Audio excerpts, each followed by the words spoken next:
All right. I think we're done with environment variables, and hopefully your head is not spinning. Just remember to create .env in source and then set up variable name and then some kind of value. And then, of course, in access it, you just go with process.env and then whatever is the name. And of course, always, you need to restart the server. And you also need to make sure that you add the file name to the git ignore. So with that out of the way, and by the way, for some reason I'm sitting in a file and I'm going to go back to app.js where I have the setup. And once we have everything in place, now of course we can work on our return.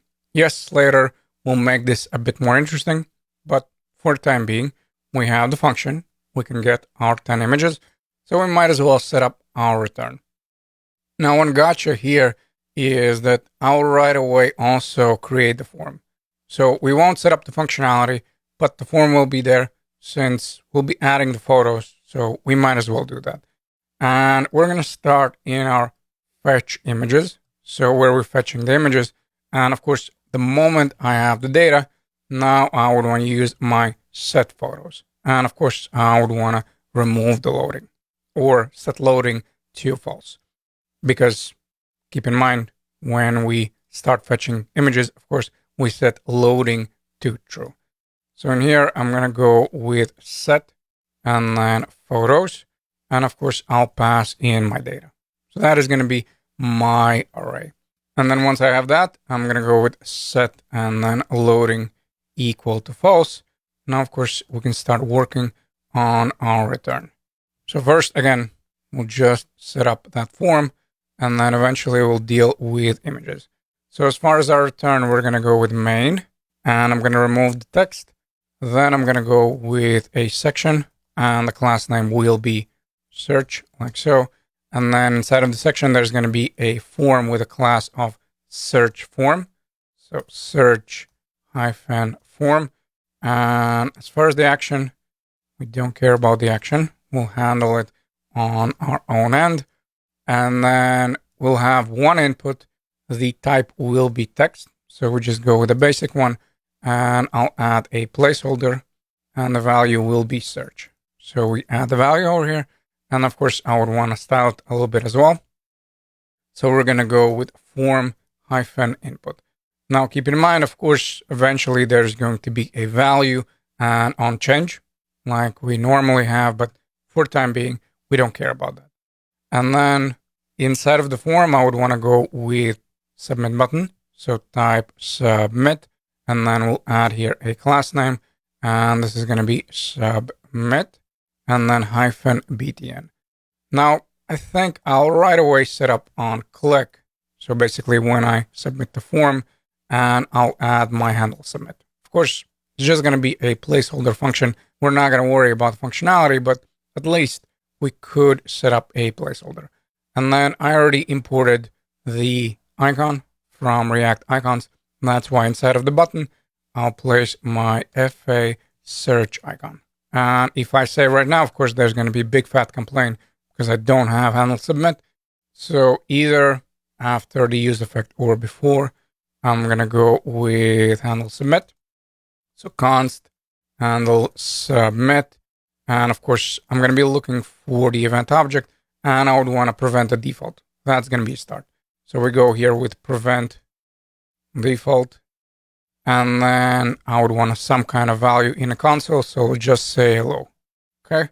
Awesome. And then once we save, and by the way, of course, we do need to add here a class. And for some reason, submit, of course, it should be submit btn. Okay. And now, of course, we can see that we have a better looking button. And I'm just going to type something here.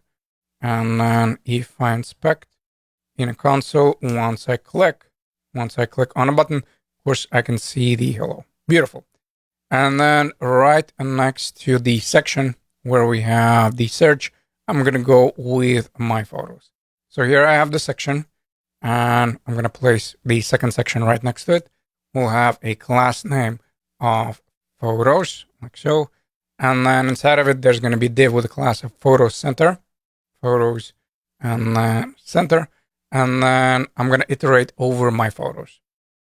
So what photos am I talking about? Of course, these ones. So these are my state values, or one state value, which is an array, of course. And then I would want to iterate over that array. And for every item, I'm going to return a photo component, something that we pretty much are doing in every project. So I think at this point, we should be extremely familiar with that. We're going to go with photos and then, of course, map. And then for every photo, I would want to return a photo over here.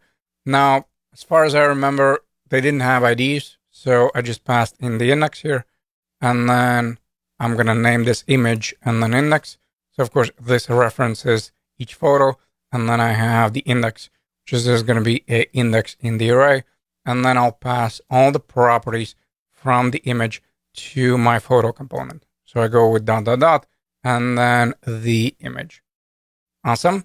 Now we save that, and we should have photo component because that's the heading 2 that I currently have in a component. And before we go any further, right next to the div, I would want to set up my loading. So in this case, loading is going to be a little bit different because we'll be listening for scroll event. So if you take a look at the complete project, notice how I'm not really displaying loading when we load here somewhere on the top. As we keep on scrolling, notice the loading is in the bottom. That's why we don't have multiple returns. Past the photos, I have my loading. That was the whole point. And I'm just going to go with conditional rendering. So we go if we're loading, then of course I would want to display heading 2, and then I'll add a class name of loading, and the text will be loading, and then dot, dot, dot. Okay. Awesome. We save that. And the last thing that I would want to set up, of course, in the UI is the photo. So I can see a better looking component. So I'm going to navigate, of course, to my photo.js. That is my component. And for time being, why don't we just console log? Well, what is that image? Because, of course, I would want to go over what properties I'm looking for. So back in the app.js, before I pass in the image, I'll also console log it. And you can see that, and by the way, of course, they did have the image. I don't know why I didn't add that. So for the time being, let's just leave it the index, and then maybe later I'll change it. Or you know what? Why don't we do it right now? So I'm going to go with image and then dot ID. Yeah, for some reason, I don't know why I went with index. Let's just switch back to the ID. Now, what else am I looking for here in this particular object? Well, first of all, I would want to get, of course, the URL. And that one is sitting in the URLs. And then more specifically, I'm looking for the regular. So this is going to be nested object. That's what I'm looking for. Then I would want the alternative description. So that should be somewhere here. So there it is. That's the property. Then I would want to check, well, how many likes the photo has. And in this case, that is 81. And then more specifically, I would want to get info about the user. So notice here the user object. I get it over here. And then I'll take a look at the name of the user. We would want to have portfolio URL. Because notice as you're hovering, I would want to showcase that photo. And then lastly, I would also want to get the image. And then that image, of course, is going to be in the profile image and then medium. So this is going to be the case where, again, we have a bunch of nested objects. So the URL is, of course, when we click on a photo, and then the actual photo is coming from that profile image, and then more specifically, medium property. So if you want to double check, just take a look at the object, what properties it has. And then, of course, if you want different ones, go with different ones. But in my case, I'm going to remove this image because I already showed you what we're going to be looking for. And then in this case, I'm just going to do all the destructuring right here in the function parameters. So first of all, I'm going to be looking for that photo, and that is sitting in the URLs. So that's the property name. And then more specifically, regular. Okay. That is the name. And then as far as the return, of course, I'm going to go with article over here. And then inside of the article, and by the way, I would want to add a class photo here, photo. And then inside of this article, I would want to go with image. And then for the source, we're going to go with our property. And then, of course, I also would want to have that alternative description. So in here where I have the URLs, it's not in the same object. That's why we add comma. So that one is sitting on the main object, and we just go with alt underscore and then description like so. And then we would want to grab that property, copy and paste. And now we're in good shape where, of course, we have the images. And then once we have the images, then of course, we can set up also info about the image. And the way it's going to work, I'm going to go with div with a class of photo and then info. And this is where I'll place the name, the likes, and also information about the user. So let's keep on the structuring. We're looking for likes, and then we have user object. And then inside of the user object, we have name, we have portfolio, and then underscore URL. And then also I would want to get that image. And that one is sitting even more nested. So we go with profile underscore URL, and then more specifically, medium, like so. So once I save, notice how we have a bunch of nested structures. And it looks like I messed up a little bit on a property name. It shouldn't be profile URL, it should be profile image. So now we're getting the image of the user. And then, of course, within the info, now I would want to pass that data. So we'll start here with a heading 4, and then we'll set up the name of the user. Then we have the paragraph with the likes, and then we'll just add likes like so. Let's save. And then also within this div, I would want to set up my link. Now, the thing is, I have there a 2-column layout, so I'll place the heading 4 and the paragraph in the div. And then right next to it, I will set up my link. As far as the href, we're going for portfolio and then underscore URL. And then for the image, of course, I would want to set up that image of the user. So remember, when we destructured the medium, this is where we pass it in. We go with medium.